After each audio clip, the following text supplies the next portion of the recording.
Hello everyone, welcome to MAT 1510, Deep Learning, Theory, and Data Science. In the previous lecture, we discussed properties of DeepNet layer-wise features. And today we're going to discuss the properties of the back-propagated errors. And afterwards, we're going to tie everything together to the spectrum of the Hessian, which we also mentioned at some point. If you remember, in the previous lecture, Amireza asked the question of what is the relationship between the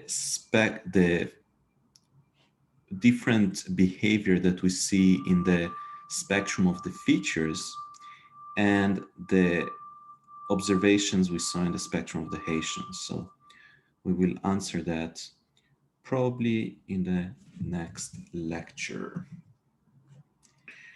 Okay, so here's how it goes. We are interested in answering certain questions about the spectrum of the layer-wise back-propagated errors. And I will explain or remind soon what are back-propagated errors. And the questions we're interested in are, what causes outliers in the spectrum of these quantities? How many outliers are there? What is the significance of the outliers? And if there is some relation to neural collapse. So I remind you that in the previous lecture, we talked about a balanced data set which contained images, let's say, which were indexed by two indices, IC. So XIC was, for example, the fifth cat in the data set. And we had one hot vectors, YC. And we considered the post-activations, HIC, and the pre-activations, ZIC, right? And these are related through these equations. This is just a simple, fully connected layer, right? And you can see at the bottom of the screen, a simple illustration. So we have a fully connected layer, and the input to the fully connected layer is the output of some value. And we have the output of the fully connected layer, which is denoted by Z. And that goes into another value block, right? And this is a small part of the architecture. So there is a bunch of things to the left and to the right. I'm sorry if it's noisy today. There seems to be some construction. Always construction in Toronto, it seems. So in today's lecture, we're going to focus on back-propagated errors. In short, back-prop errors. What are back-prop errors? So back-propagated errors are the derivative of the loss with respect to the output of a layer, of a fully connected layer. So in short, it is the derivative of the loss with respect to, or maybe like this, with respect to Z, okay? So visually, you can think of it as an arrow that goes backward, not forward, backward, and it's coming all the way from the loss to the output of the fully connected layer. So formally, or what I would consider formally, the definition of delta is, so delta ICL is defined to be the derivative of, here you have XIC, which is an image, theta, which are the parameters, f of XIC are what we keep calling logits, and L of f XIC theta with YC is the loss for the example. And this is just the derivative of the loss with respect to ZL, which is the output of the fully connected layer. So let us make sure that we understand what are back-propagated errors. Does anyone have any questions about the definition or anything to do with back-propagated errors? Why are they called back-propagated errors? Because you calculate a certain error at the top of the network, and then you back-propagate it using the chain rule all the way to the fully connected layer. So there's no questions about back-propagated errors. Ask now or forever hold your peace is an expression that someone taught me in a previous lecture. Okay, no questions. So in this lecture, we're going to consider a strange variation of the back-propagated errors. And it will become clear only later why we consider this strange variation. So the strange variation is coming from the following observation. Notice that the back-propagated errors are defined for a given image and a label. So the image is XIC and the label is YC, right?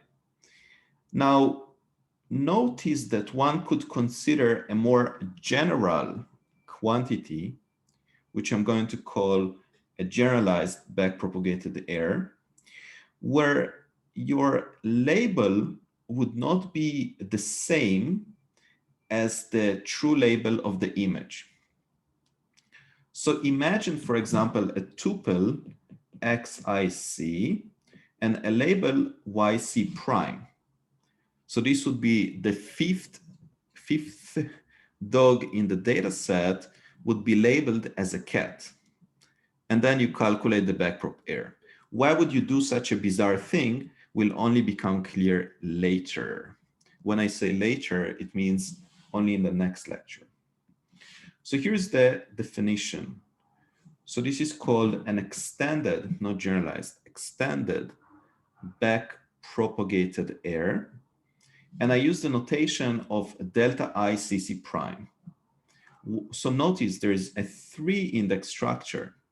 C is the true class, and C prime is not a true class. It is a fake class. And I'm going to call it a cross class, just to give it a name, okay?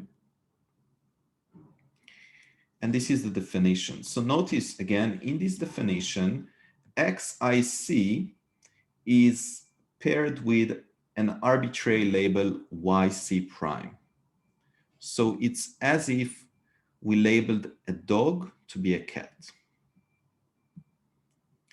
What's good in defining this extended loss? The answer to this question will only become clear in the next lecture. I cannot answer it at this moment, unfortunately.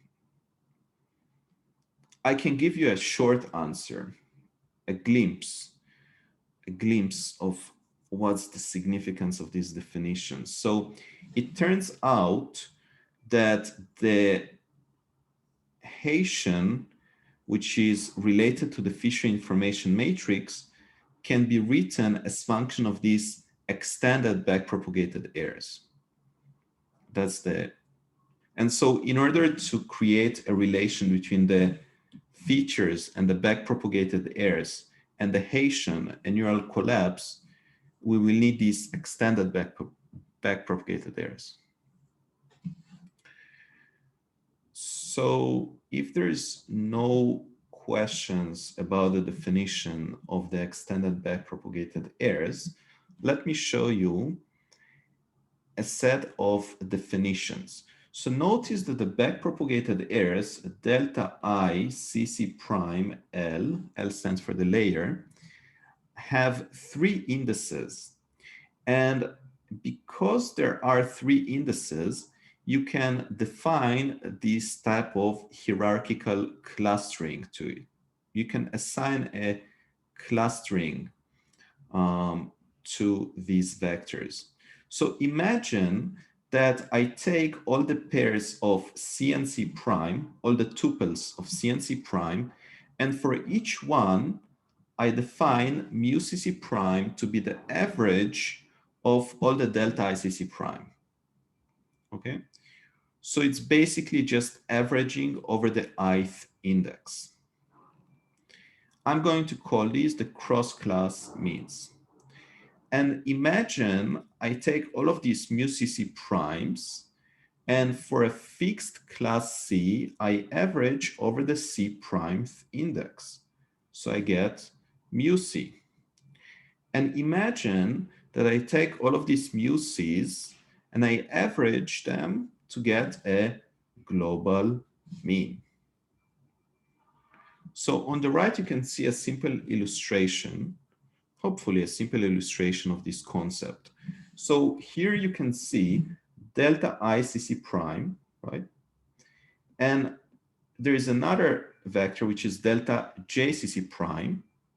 And all of these are averaged to produce the point mu CC prime. And then we take mu CC prime and mu CC prime prime, and we average them to produce the point mu C. And then we take all of these mu C prime, and we average them, and we get a global mean. So this should be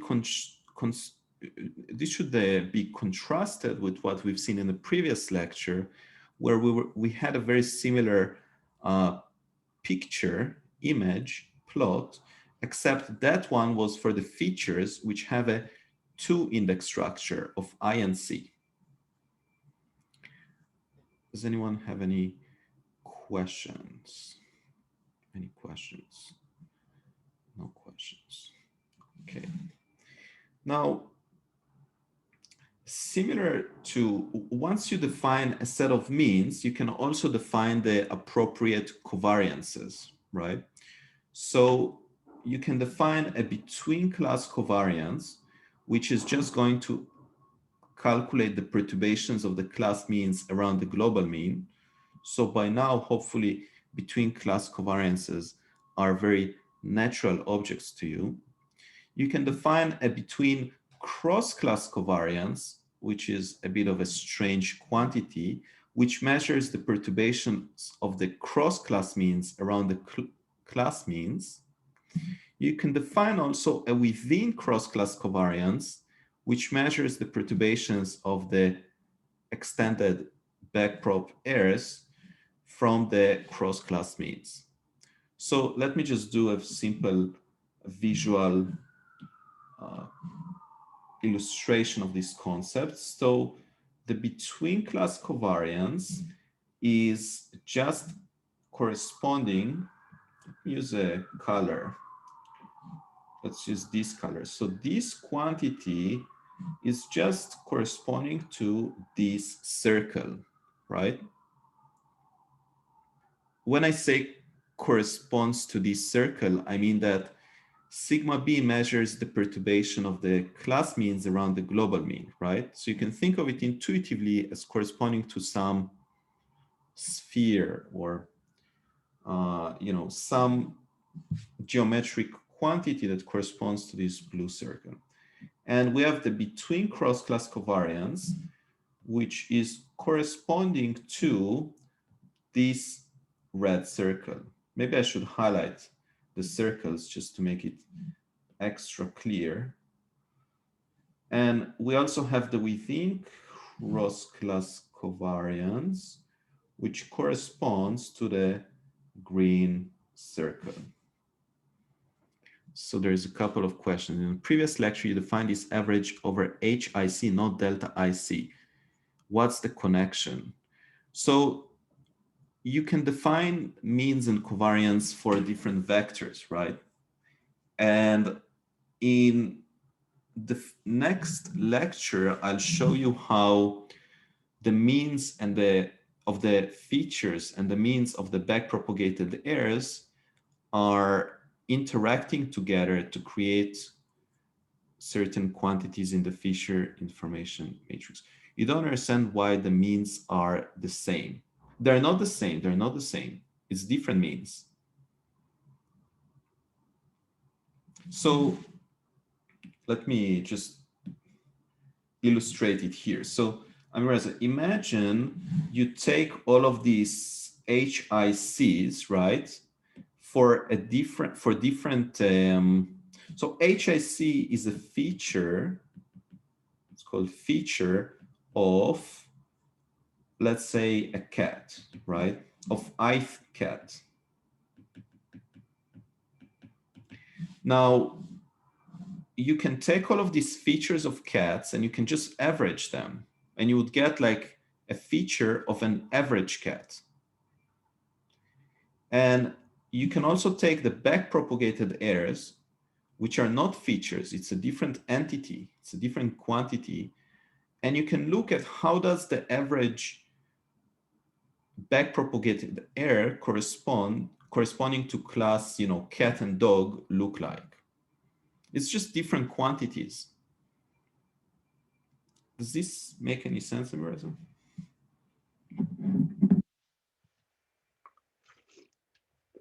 Mm-hmm.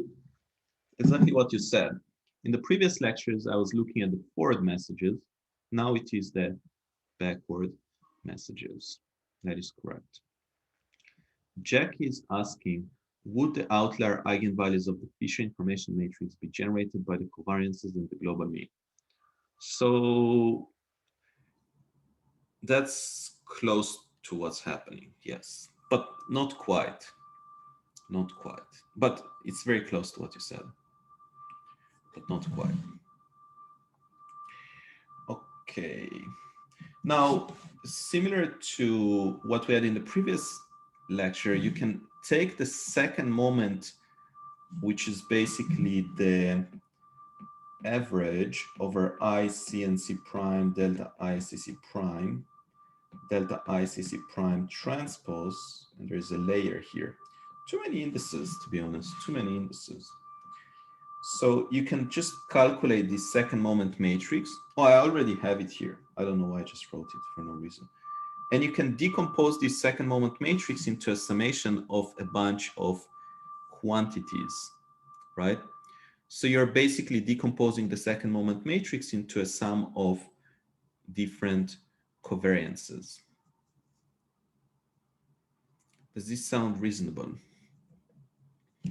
So the lesson for life is that whenever you have a second moment matrix, you can always decompose it into different quantities. And this is quite trivial to prove. It's just simple algebra. I mean, to prove the decomposition. And so if you go to a real network, like a multi-layer perceptron trained on fashion MNIST, we've switched to fashion MNIST because MNIST has failed us, and you look at layer 7 of the network, you can see the following spectrum. So again, we call this a scree plot. Scree plot. On the x-axis, you see an eigenvalue. On the y-axis, on the x-axis, you see an eigenvalue index. On the y-axis, you see an eigenvalue. And in gray, you see gray, gray, gray, gray, gray, gray. You can see, as Amireza says, now there are 3 transitions, phase transitions, instead of 2. So you can see that there is roughly 3 parts to the spectrum. There is this part, there is this part, and then there is the rest of the part, right? If you just look at the gray, don't look at the blue and the orange, just look at the gray. And so why is this, you know, structure emerging in the spectrum? You can probably guess. You can probably guess. So my claim is that if you look at a typical spectrum of backpropagated errors, remember, we're always talking about backpropagated errors, this is the type of structure you would see in the spectrum. So there's going to be one eigenvalue, which is significantly larger than the rest. Then there is going to be C minus 1 outliers, which are larger than the rest. Then there is going to be C times C minus 1 outliers, which are yet again larger than the rest. And then there's going to be a bulk of eigenvalues. Okay? Do you see how this is in some sense, a more general structure than the one we've seen in the previous lecture? Because in the previous lecture, this was non-existent, right? So we just had the other quantities. Okay. And so what we would like to say is what is causing each one of these spectral patterns. And so in reality, you could see different types of spectrum, which are variations over the spectrum I just showed you. And you can understand that these type of variations emerge depending on the properties of the problem. Neo is asking, does the mini bulk follow the same distribution as the big bulk? No. Right, I should have mentioned, sorry, that this I call a mini bulk.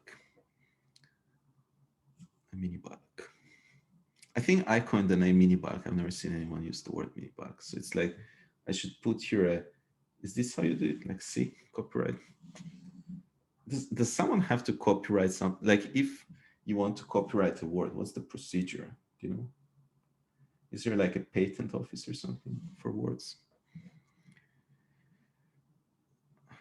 Do we know anything about the distribution of the mini bulk? No, we do not. So actually, notice that you guys are interested in the distribution of the bulk and the mini bulk and so on. There was one work in the literature that tried to figure out what is the distribution of the main bulk, but not in these quantities, but in the weights. So it's a completely different spectrum. And besides that work, no one really knows what is the distribution of any of these quantities.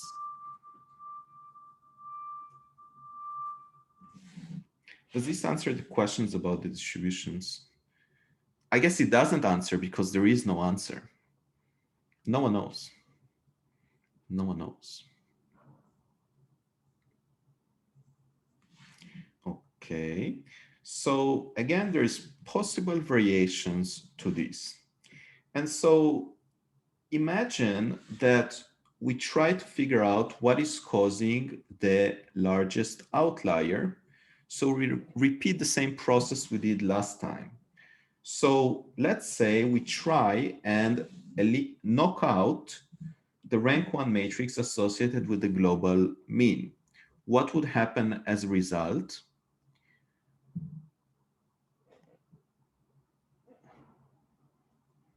So this is repetitive of the previous lecture's idea, just in these three index. Yeah, the global mean is being knocked out.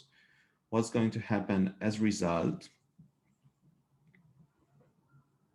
Outlier goes away, says Luke, and that is correct. So the outlier disappears. And so if we were to compare the spectrum before the knockout and after the knockout, we would expect to see a single eigenvalue above the identity line, right? Similar to the previous lecture. And here indeed, we can see on actual data, so this is an 8-layer multi-layer perceptron trained on CIFAR 10, we can see how there is an eigenvalue above the identity line, which essentially disappears after we knock out the global mean. So we know that this outlier is attributable to the global mean. And we can repeat this process again. So imagine we take the second moment matrix, and now we knock out both the global mean and the between class covariance. What would happen in this case? We would eliminate both the largest outlier and the C-1 outliers, right? So this is what we would expect to see. We would expect there to be no more outlier and no more C-1 outliers, right? And so again, if you would compare the spectrum before eliminating the global mean and the between class covariance, before eliminating them and after eliminating them, you would see how there is a set of C eigenvalues above the identity line. So I assume this is clear to everyone, which is why I'm going a bit fast. Is this truly clear to everyone? It is, okay. You decompose the second moment matrix into 4 matrices. Are these matrices always simultaneously diagonalizable? No,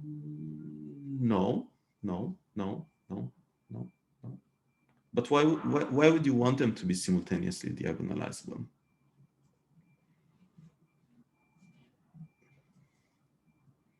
In fact, it's the opposite of simultaneously diagonal. Oh, actually, these 4 matrices are simultaneously diagonalizable. Just pick. Are they simultaneously diagonalizable?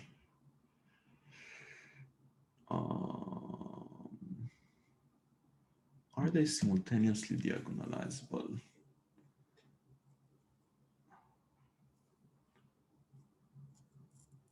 No, not simultaneously diagonalizable.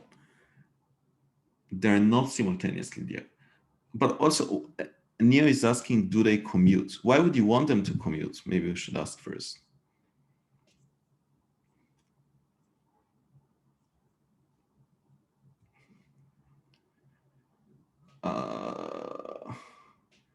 So you're asking, so they're not simultaneously diagonalizable and they don't commute because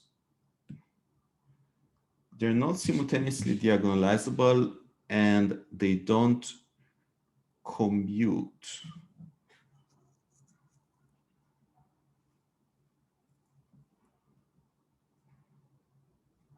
Yeah, I'll have to think about it a little bit at the end of the lecture, but I don't think they are. I don't think they are.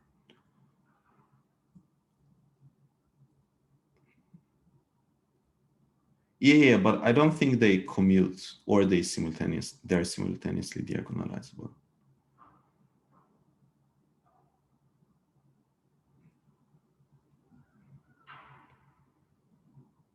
Yeah, I think it's better to talk about this in the end. I can give you an example, I think, that shows that they're not.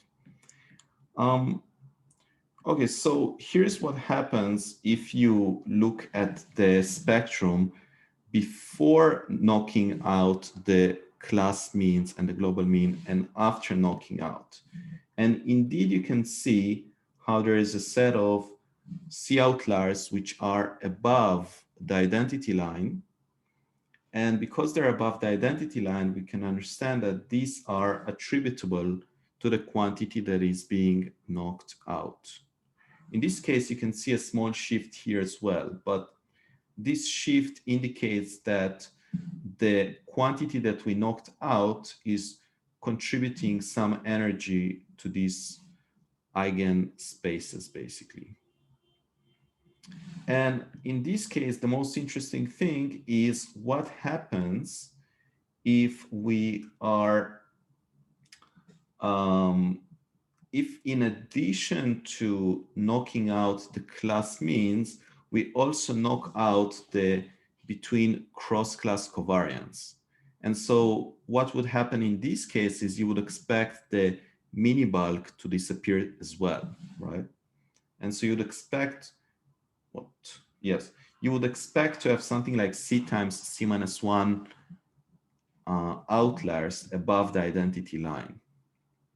The reason it's C times C minus 1 outliers, by the way, is because that's the rank of the between cross-class covariance. And indeed, you can see, so this is an actual network again, actual data set, actual network.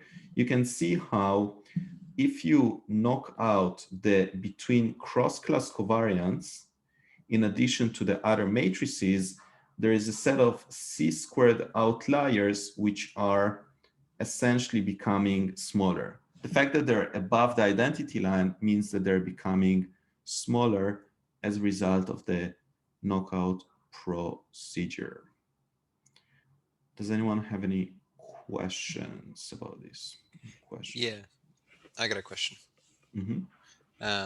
Can you just explain what the axes mean on these plots? Yeah. So the y-axis in this plot is the second moment matrix. It's an log eigenvalue. So ignore the log, just eigenvalue of the second moment matrix after you knock out the global mean and the between class covariance. Mm-hmm. So And essentially, this eliminates the class mean information. And on the x-axis, I knock out an additional quantity, right?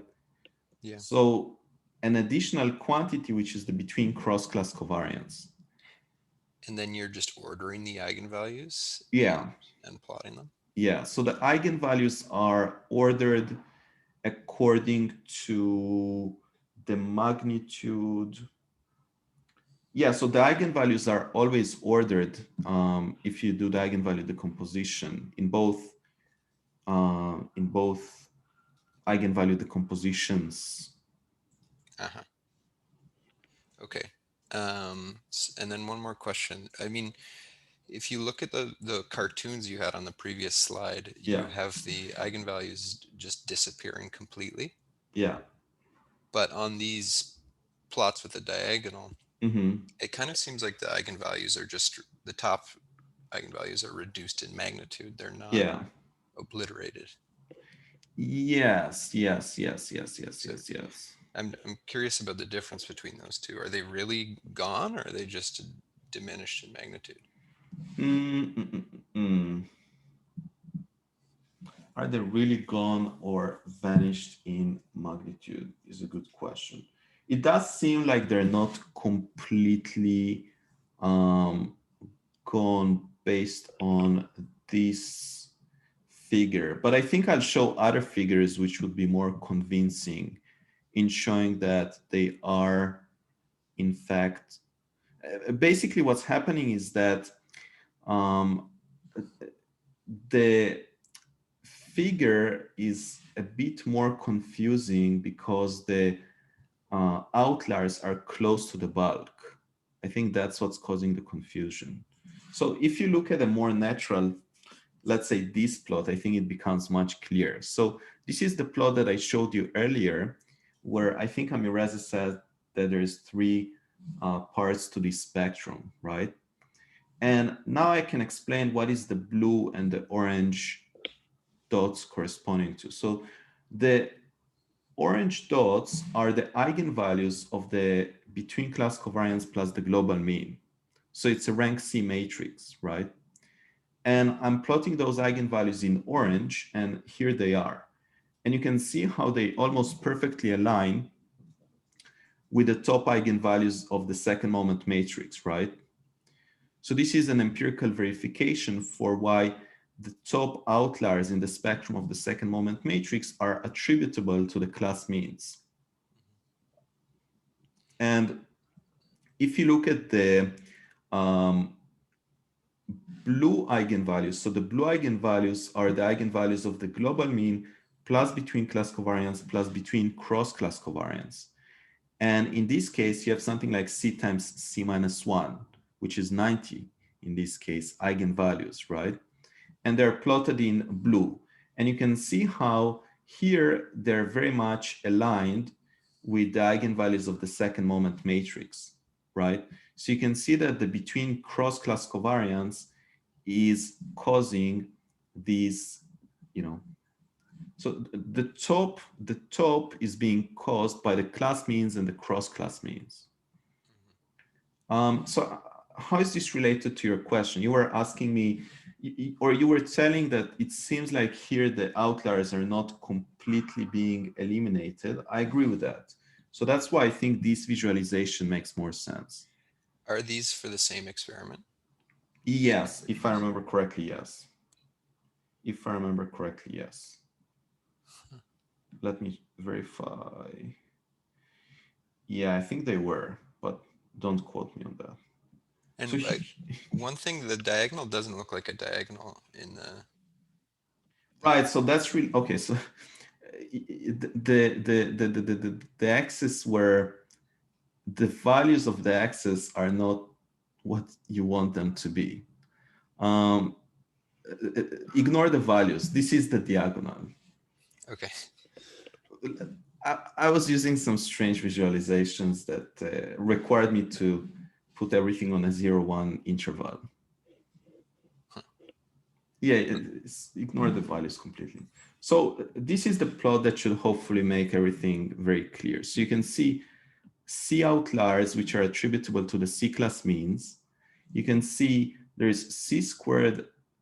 I guess it's not really, so this would be something like C times C minus 1 outliers, which are attributable to the cross class means, right? And then you have a bulk, which is attributable to the within class covariance. And you can observe how there's a set of eigenvalues in blue here, which are too small to emerge from the bulk, right? And you can actually repeat these experiments for all the different layers of the network.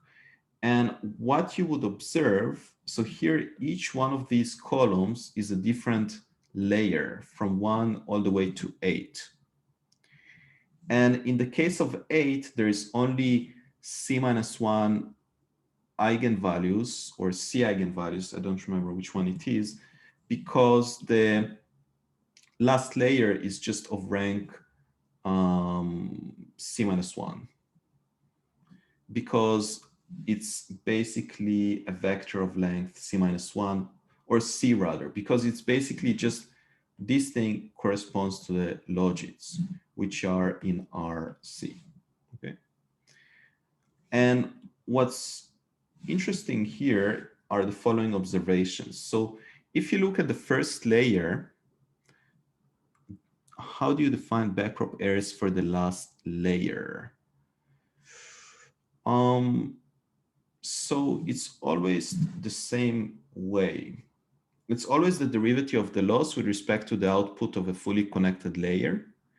And in the last layer, the fully connected layer is the classifier. So it's the output of the classifier, which is C dimensional. Right, so you don't need a ReLU Amireza. If you look at this,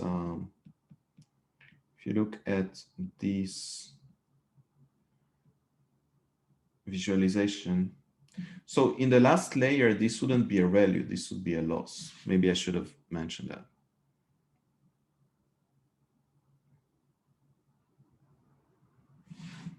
Should have mentioned that. So what you can observe in that plot is that in the first layer, all the class means and cross-class means are not creating any outliers, right? Because you don't see really any strong outliers in the spectrum. You can see how all the blue and the orange eigenvalues are below the gray ones. They're too weak, too weak.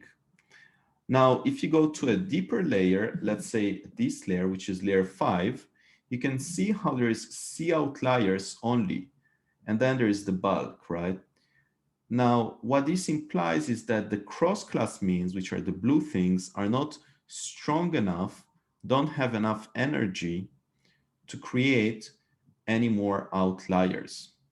Do these words make any sense when I say the cross-class means are not strong enough in energy to create outliers? Do these words mean anything to you? They do? Okay.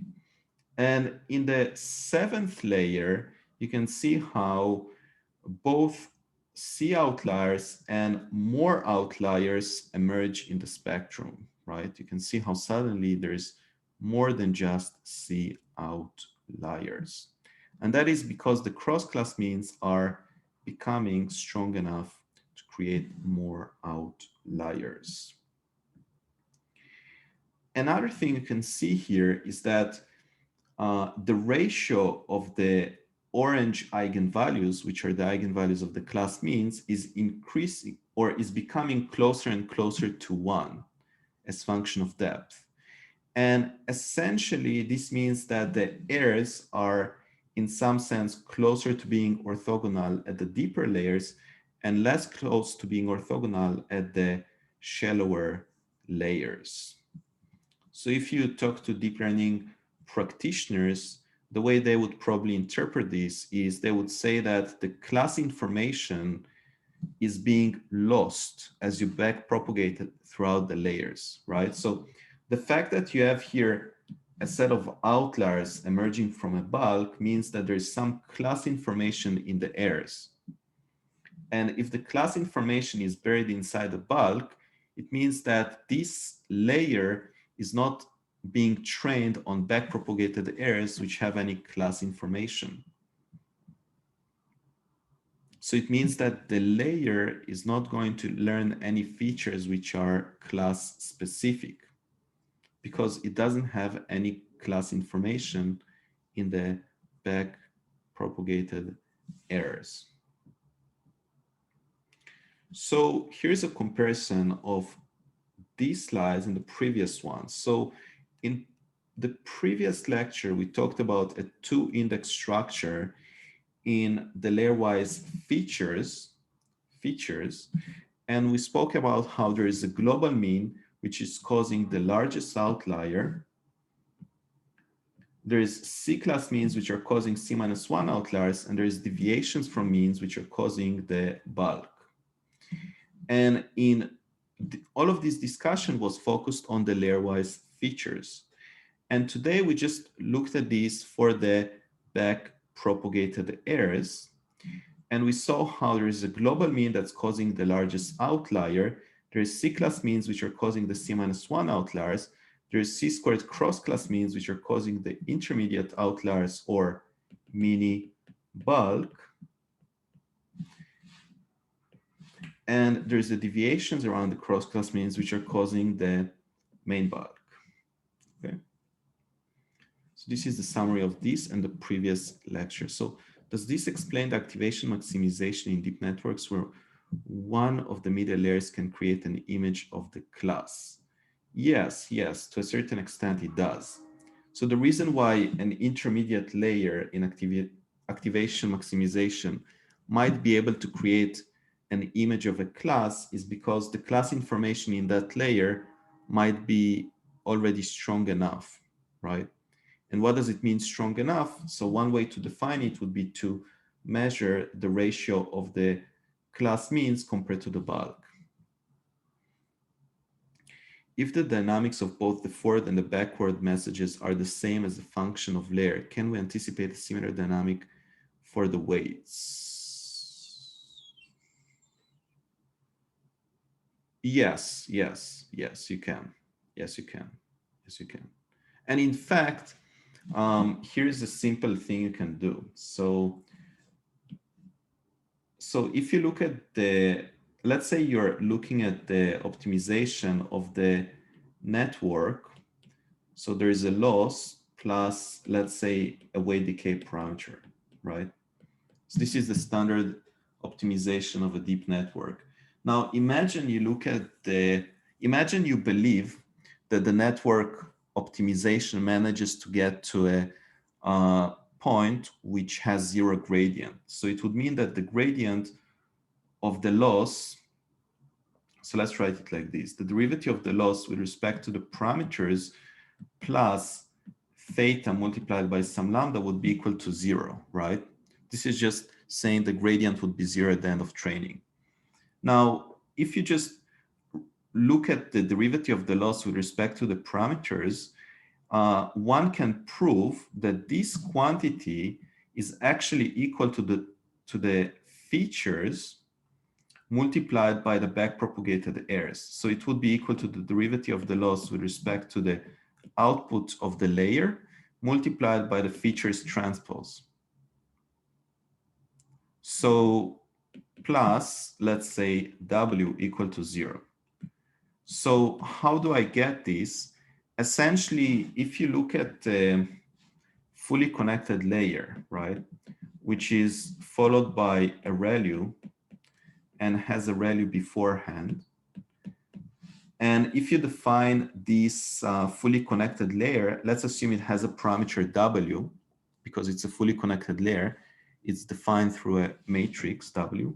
And recall that we defined this by H, and this is delta, which is equal to the derivative of the loss with respect to the output Z, right? And here there would be somewhere a loss. Then one can show, in fact, it's very easy, that the derivative of the loss with respect to the weight matrix is going to be the derivative of the loss with respect to Z times H transpose. Do you see why this is correct? Why is this correct? Right? You do. Now, if you just go back now to this equation that I wrote, so the derivative of the loss with respect to Z times H transpose is the derivative of the loss with respect to the weights plus lambda W, right? Now, if you just put the lambda W on the other side, you get the derivative of the loss with respect to Z H transpose that is proportional to the weight, right? Now, notice that based on the previous lecture, we know that the H's have class mean information in them. And based on the current lecture, for example, we know that the derivative of the loss with respect to Z, which are backpropagated errors, would also have some class information in them.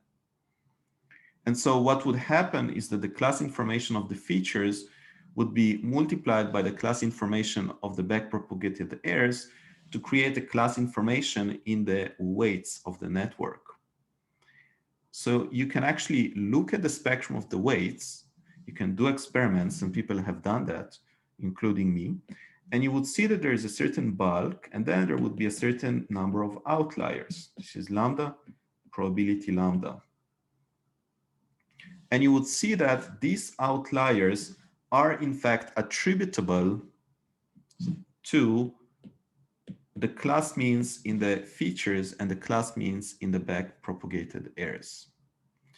Amireza is asking, the gaps between the outliers and the bulks should be squared.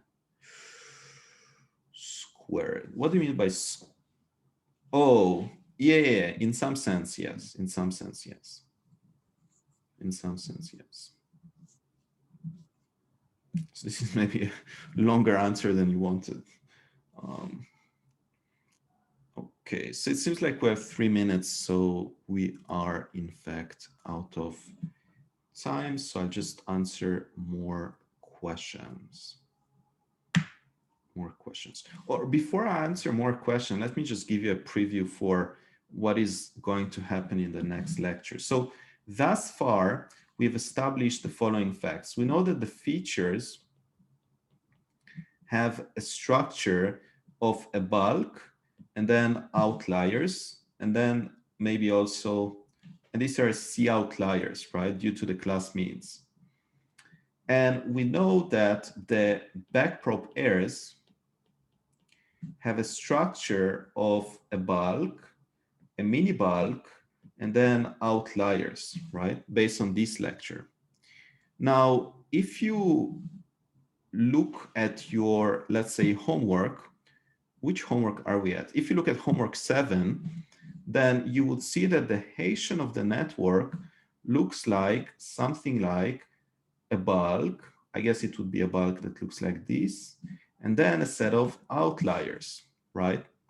So what would be a natural question to ask? A natural question to ask is, what is the relationship between all of these outliers and bulks and so on, right? Because we know that in the case of the features, we know that the outliers are related to, for example, neural collapse. And one would expect intuitively that the outliers in the features would somehow induce the outliers in the Hessian, or that there would be some relation between them, right? And so that's going to be in the next lecture.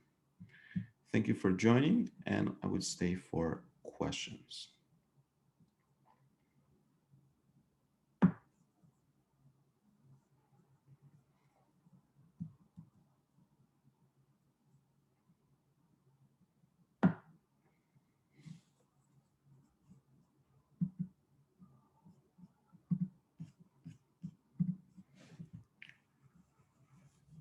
Have a good day as well, Neo.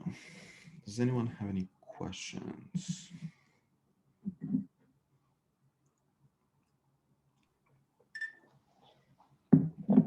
Can I ask my question about those four matrices being simultaneously diagonalizable? Oh, right. So let me show an example. Imagine a very simple case where you have just a set of vectors. Let's go to the features. Let's say you have,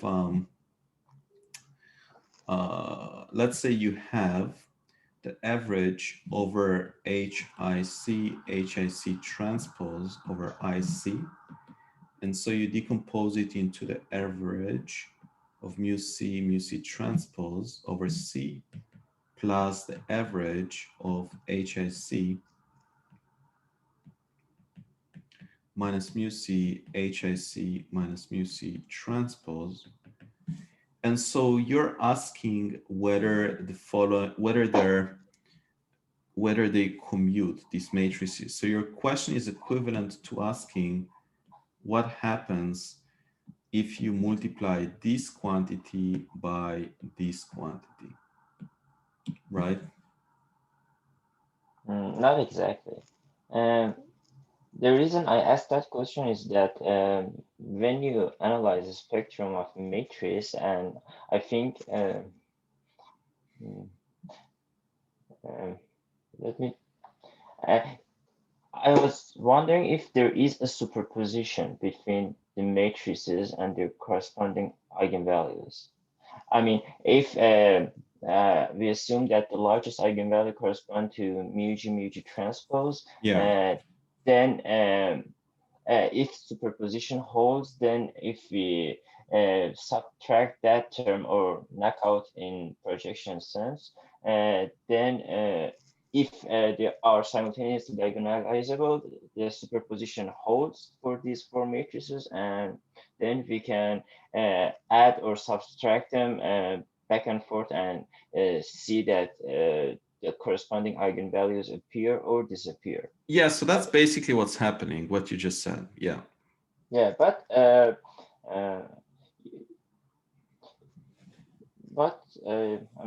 mean,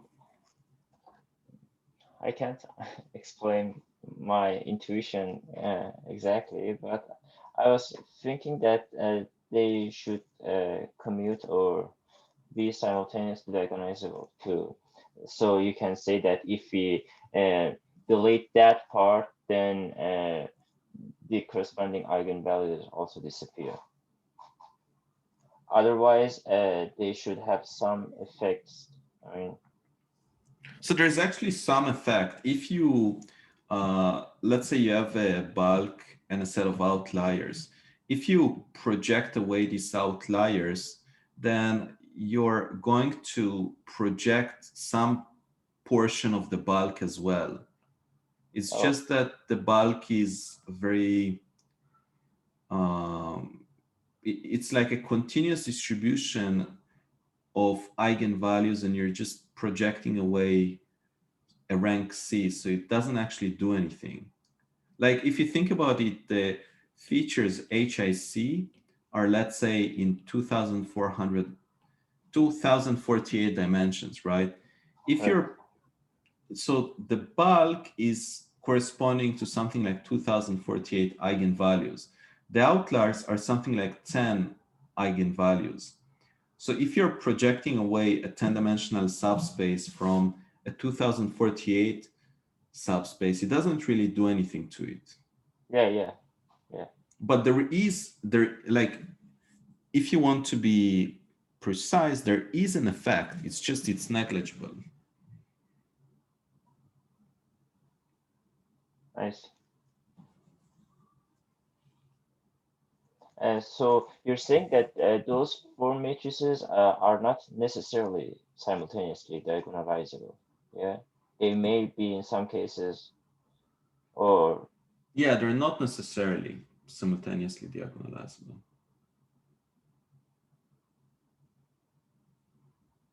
but I mean, consider one of those matrices, and if you just delete that matrix, you're somehow deleting the eigenspace of that matrix. That is correct. And if they are not simultaneously diagonalizable, I don't understand what happens if you just, I mean, if they are simultaneously diagonalizable, I'm repeating this one, then it's clear for me that what happens if you just delete one matrix. But if they are not, it's not clear for me. That's why I was wondering. So let's just imagine you have a sigma W plus sigma B, right? And you're knocking out the sigma B.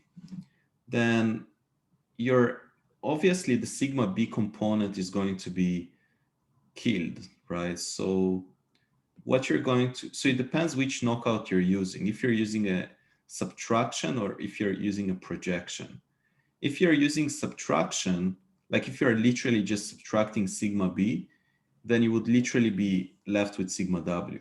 If you're projecting away the subspace of sigma B, then you would be left with some sigma W where you're projecting away. It's like identity minus some projection on both sides. So the sigma W is changing as a result. It's just by a little bit. Yeah. I do understand why you're talking about simultaneously diagonalizable, because then like you want to think of it as like a direct sum of subspaces, right? And then it's exactly, very simple. Exactly. Yeah, but that's not quite the case. Not quite the case. If it was the case, then analyzing the problem would be much easier. Right. Yeah. Because then we knew how this projection may affect these remaining matrices. Yeah. But now it's a bit complicated. Yeah. Okay, I see. Thank you. If I can add something about that, would you agree that like the effect of that projection is like negligible pretty much because we're in super high dimension in that right? So basically if you take two eigenvectors with not the same that don't have the same eigenvalue, right? They're probably almost perpendicular already because it's so high dimension anyway. But the matrix sigma W is a full rank high dimensional matrix, right? So you're kind of like killing 10 eigenvalues from it, but it's like if you kill 10 eigenvalues from a high dimensional matrix, it doesn't really care about it, especially if it's like a Marchenko-Pastur type distribution, right? I see, yeah. I had another completely different question, which is like very general, I guess. But so this, basically the question is, has this study of deep net spectra been used to, inform network design or maybe loss function design or something like that? Not yet. Not that I've seen. No. Okay. Do you have some ideas in mind? No, I don't have any specific ideas in mind for today, but maybe like it'd be really cool if it got like applications like that. It's already really cool anyways, but yeah, that's what I'm interested in doing. What you just said. Okay, nice. I have a question related to Etienne's question. Now he mentioned that question part. For neural collapse and deep net spectra, you only considered ReLU as activation function, right? Or did you test another activation functions like tangent, hyperbolic? No, because in practice, no one uses them in classification networks. Yeah, but recently I was reading a paper and it said that there are differences, significant differences between one-sided and two-sided activation functions. Mm-hmm. And some results never appear for double-sided. I mean, I just was wondering if these results are general for all activation functions or specific for ReLU. We didn't check for other activation functions, so I wouldn't know. Okay. What's a two-sided activation function? I think something like this, maybe something like Oh, this, I see. or maybe something like this. And I think tangent hyperbolic. Okay. Or there's something called the leaky ReLU, I think, as well. Yeah, that would be like this. Right. Okay. Okay. Yeah, thanks a lot. I guess. Thank you. Thank you. Bye. Bye-bye.